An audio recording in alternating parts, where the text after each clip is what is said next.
Hi friends, welcome to my channel. ఈరోజు మనం ఈ వీడియోలో మొక్కల వృద్ధి నియంత్రకాలు, ఫైటో హార్మోన్స్ గురించి తెలుసుకుందాం. మొక్కల పెరుగుదల, ప్రత్యుత్పత్తి, వివిధ జీవక్రియలను నియంత్రించడానికి ప్రత్యేకమైన రసాయనాలు ఉంటాయి. వాటినే మొక్కల వృద్ధి నియంత్రకాలని అంటాం. ఇవి ఏం చేస్తాయంటే విత్తనాలు మొలకెత్తడం, ఫలాలు పుష్పాలు ఏర్పడడం, కాయలు పండడం వంటి చర్యల్లో ప్రముఖ పాత్ర వహిస్తాయి. పోటీ పరీక్షల దృష్ట్యా జీవశాస్త్రం సబ్జెక్టులో మొక్కల వృద్ధి నియంత్రకాలు అనే అంశం నుంచి ప్రశ్నలు ఉంటాయి. ఈ నేపథ్యంలో మనము ఆక్సిన్లు, సైటోకైనిన్లు, జిబ్బరెలిన్ల వంటి హార్మోన్లు, వాటి విధుల గురించి తెలుసుకుందాం. ఈ ఫైటో హార్మోన్లు అనేవి మొక్కల్లో చాలా తక్కువ సాంద్రతలో ఉండే రసాయన సమ్మేళనాలు. ఇవి ఏం చేస్తాయంటే మొక్కల అభివృద్ధి, పెరుగుదల, దీర్ఘ జీవితకాలం, పునరుత్పత్తి వంటి ప్రక్రియలను నియంత్రిస్తాయి. ఇవి మొక్కలలో అన్ని భాగాల్లో ఉత్పత్తి అయి వివిధ భాగాలకు ప్రసారం అవుతాయి. ఇవి ఒకదానితో ఒకటి కలిసి కానీ లేదా వ్యక్తిగతంగా కానీ పనిచేస్తాయి.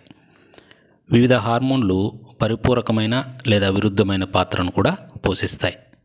మరి మొక్కల పెరుగుదలకు ముఖ్యంగా 2 రకాల కారకాలు అనేటివి అవసరం. అవేంటంటే, ఒకటి బాహ్య కారకాలు. మొక్కల పెరుగుదల, అభివృద్ధికి అవసరమయ్యే సూర్యకాంతి, నీరు, ఆక్సిజన్, ఖనిజాలు ఇవన్నీ కూడా బాహ్య కారకాలుగా చెప్పవచ్చు.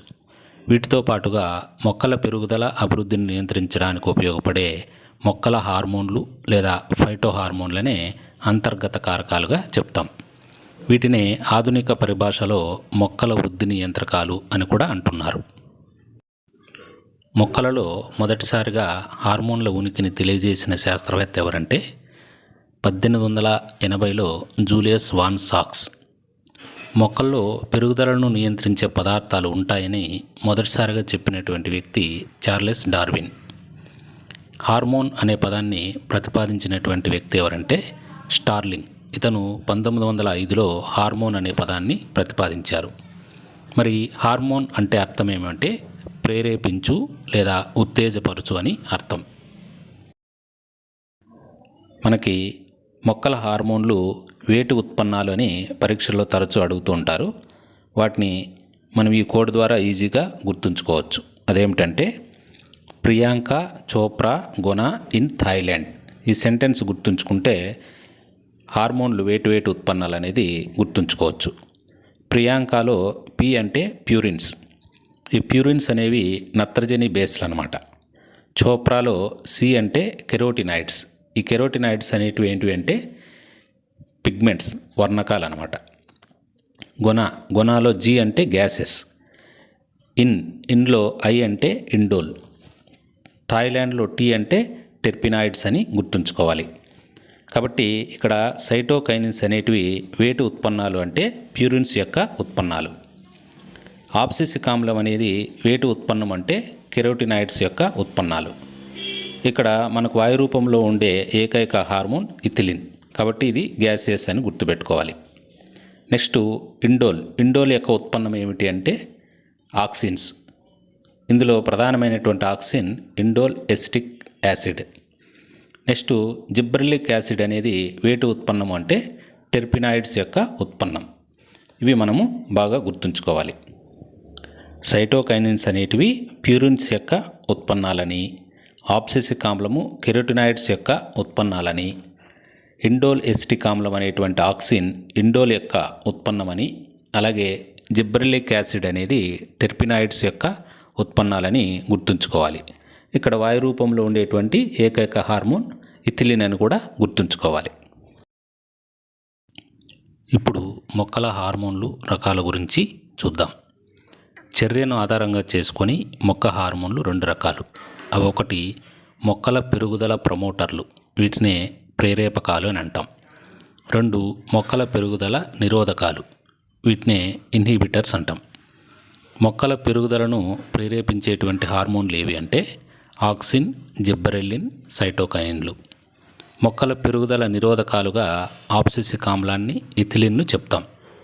ఇక్కడ ఇథిలిన్ అనేది 2 వర్గాలకు చెందుతుంది, కానీ ఇది ఎక్కువగా పెరుగుదల నిరోధక క్రియలనే చూపుతుంది అనే అంశాన్ని గుర్తుంచుకోవాలి. మొదట ఆక్సిన్ హార్మోన్ గురించి తెలుసుకుందాం. ఈ ఆక్సిన్ అంటే అర్థం ఏమంటే పెరగడం అని అర్థం. ఇది ట్రిప్టోఫాన్ అమినో ఆమ్లాన్ని పోలి ఉంటుంది. ట్రిప్టోఫాన్ అనేది ఒక ఆవశ్యక అమినో ఆమ్లం. ఈ ఆక్సిన్లను వ్యవసాయ ఉద్యానవన పద్ధతుల్లో విస్తృతంగా ఉపయోగిస్తాం. ఇవి ఏం చేస్తాయంటే వేర్లు, కాండం, పెరుగుతున్నటువంటి అగ్రభాగాల్లో కనిపిస్తాయి. తర్వాత ఇక్కడి నుంచి ఇతర భాగాలకు రవాణా అవుతాయి. ఈ ఆక్సిన్లను మొదటిసారిగా డచ్ దేశానికి చెందినటువంటి ఎఫ్డబ్ల్యూ వెంట్ అనే శాస్త్రవేత్త అవీనా వక్రత పరీక్ష ద్వారా గుర్తించారు. ఆక్సిన్లు అనేవి రెండు రకాలు. అవి ఒకటి సహజ ఆక్సిన్లు, రెండు కృత్రిమ లేదా సంశ్లేషిత ఆక్సిన్లు. సహజ ఆక్సిన్లుగా వీటిని చెప్పవచ్చంటే ఐఏఏ, ఐబిఏ. ఐఏఏ అంటే ఇండోల్ ఎసిటిక్ ఆమ్లం, ఐబిఏ అంటే ఇండోల్ బ్యూటరిక్ ఆమ్లం. మరి కృత్రిమ లేదా సింథటిక్ ఆక్సిన్లని వేటిని పిలుస్తామంటే 2,4-D. 2,4-D అంటే ఏమంటే 2,4-డైక్లోరోఫినాక్సీ ఎసిటిక్ ఆమ్లం.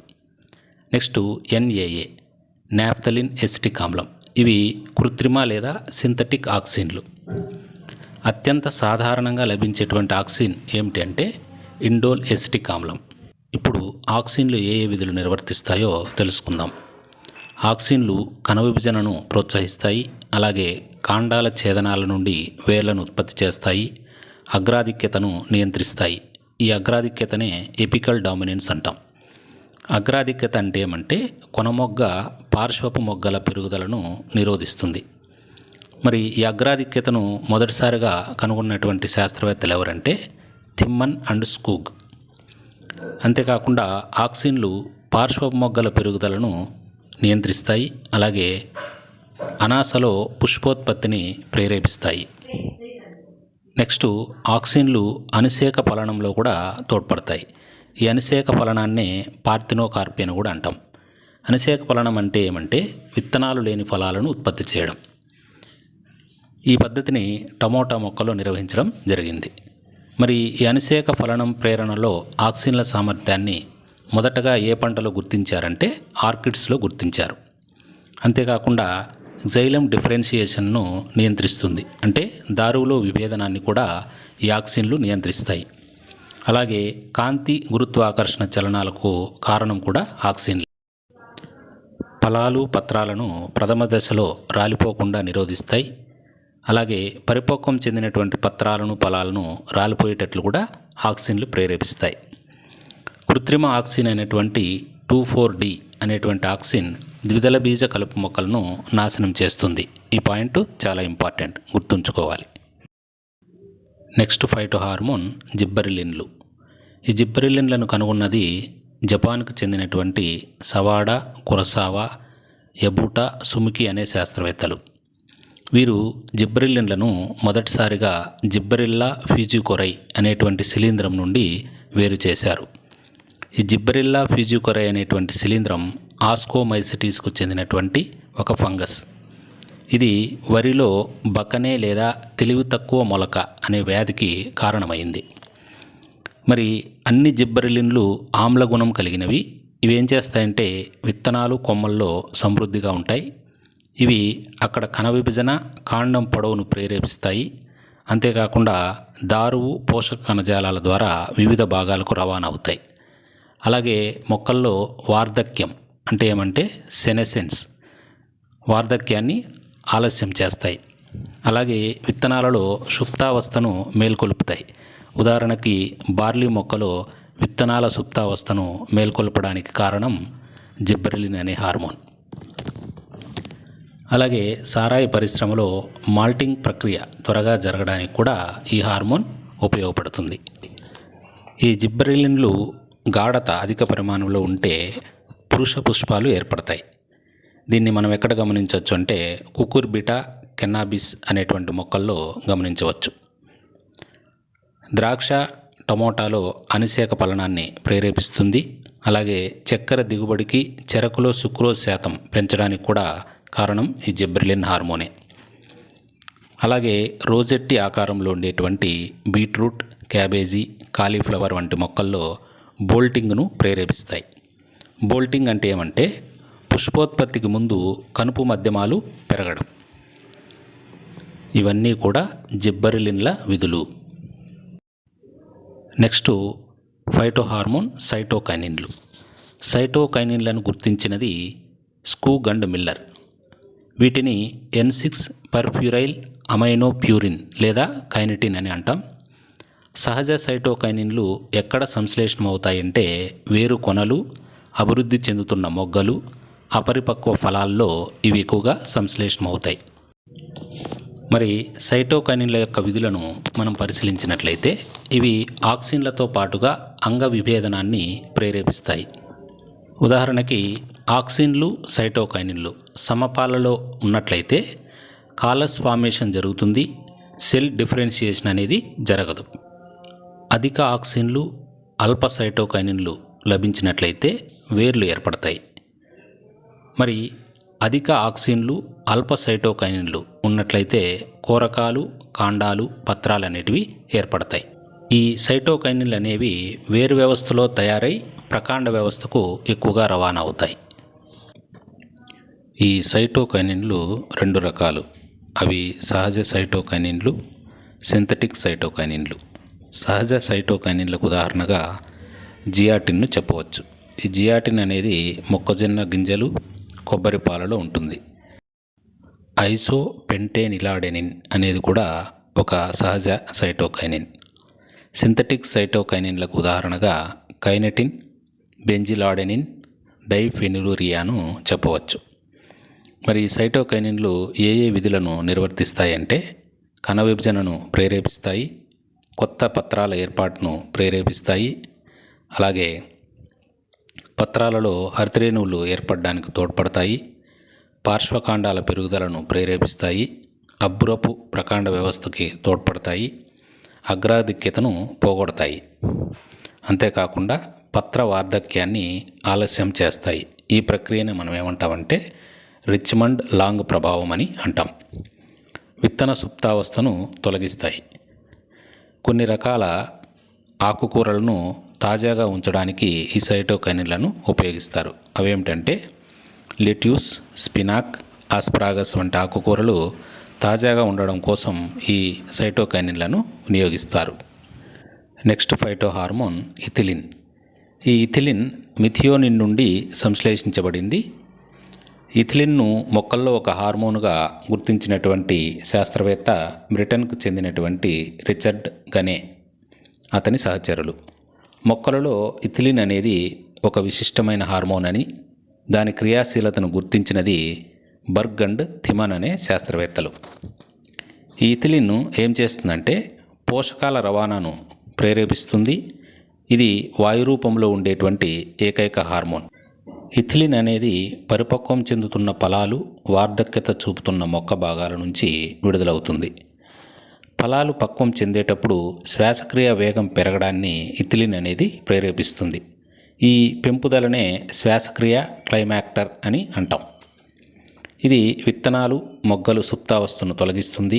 అలాగే వేరుశెనగ విత్తనాలు, బంగాళదుంపల్లో మొలకలు ఏర్పడడాన్ని ప్రేరేపిస్తుంది. అంతేకాకుండా ఇది వేరు పెరుగుదల, మూలకేశాల తయారీలను ప్రేరేపించి నీటిని శోషించేటువంటి ఉపరితల పరిమాణాన్ని పెరిగేటట్లు చేస్తుంది. ఇది పెరుగుదల ప్రేరకంగాను నిరోధకంగాను పనిచేస్తుంది. అంతేకాక ఇథిలిన్ గాయాలు ఏర్పడిన సమయంలో గాయాలు మానడానికి తోడ్పడుతుంది. వాణిజ్యపరమైనటువంటి ఇథిలిన్ను ఏమని పిలుస్తామంటే ఎథేఫాన్ అని అంటాం. ఈ ఎథేఫాన్ అనేది 2-క్లోరో-ఇథైల్ ఫాస్ఫోనిక్ ఆమ్లం. ఇది ఒక సజల ద్రావణం. దీన్ని మొక్కలు తొందరగా పీల్చుకుంటాయి. అదేవిధంగా ఇది మొక్కల్లో త్వరితంగా రవాణా చెంది ఇథిలిన్ను నెమ్మదిగా విడుదల చేస్తుంది. ఉదాహరణకి టమోటా, యాపిల్ వంటి ఫలాలను త్వరగా పక్వానికి వచ్చేటట్లు చేసే వాణిజ్యపరమైన ఇథిలిన్ ఏది అంటే ఎథేఫాన్. దోసలో స్త్రీ పుష్పాల ఉత్పత్తిని పెంచి తద్వారా దిగుబడిని పెంచడానికి కూడా ఇథిలిన్ ఉపయోగపడుతుంది. అలాగే వరి నారు మొక్కల్లో కనుపు మధ్యమాలు, పత్రవృంతాల దీర్ఘవృత్తిని ప్రేరేపిస్తుంది. పైనాపిల్, మామిడి పండ్లలో పుష్పోత్పత్తిని కూడా ప్రేరేపిస్తుంది. ఇథిలిన్ ట్రిపుల్ అనుక్రియ పెరుగుదలలో కూడా పాత్ర వహిస్తుంది. ట్రిపుల్ అనుక్రియ పెరుగుదల అంటే ఏమంటే ద్విదళ బీజ నారు మొక్కల్లో నారు మొక్కల సమాంతర పెరుగుదల, అక్షం ఉబ్బడం, కొక్కెము లాంటి అగ్రం తయారీ వంటి చర్యలను ట్రిపుల్ అనుక్రియ పెరుగుదలని అంటాం. కృత్రిమంగా ఫలాల పక్వతకు తోడ్పడే రసాయనాలు ఏవి అంటే ఎసిటలిన్, కాల్షియం కార్బైడ్. అతి తొందరగా ఫలాల పక్వతకు తోడ్పడేది ఏది అంటే calcium carbide. Next phyto hormone abscisic ఆమ్లం. దీన్నే ఏబిఏ అని పిలుస్తాం. దీనిని ప్రతిబల హార్మోన్, స్ట్రెస్ హార్మోన్ అని కూడా అంటారు. ఇది వృద్ధి నిరోధకంగా పనిచేస్తుంది. విత్తనాలలో సుప్తావస్థను, మొక్కల యొక్క అంగాలు రాలిపోవడాన్ని ప్రేరేపిస్తుంది. పొడి వాతావరణంలో ఉన్నప్పుడు పత్రరంధ్రాలు లేదా స్టొమాటాలు మూసుకుపోయేటట్లు చేస్తుంది. ఫలితంగా నీటి నష్టాన్ని నివారిస్తుంది. జిబ్బరెల్లిన్ల చర్యలకు ఈ ఆబ్సిసిక్ ఆమ్లం చూపించేటువంటి చర్యలు విరుద్ధంగా ఉంటాయి. పత్రాలు, ఫలాలు, పుష్పాలు ప్రథమ దశలో ఉన్నప్పుడే రాలిపోయేలాగా చేస్తుంది. విత్తనాల అంకురోత్పత్తిని కూడా నిరోధిస్తుంది. Thanks for watching.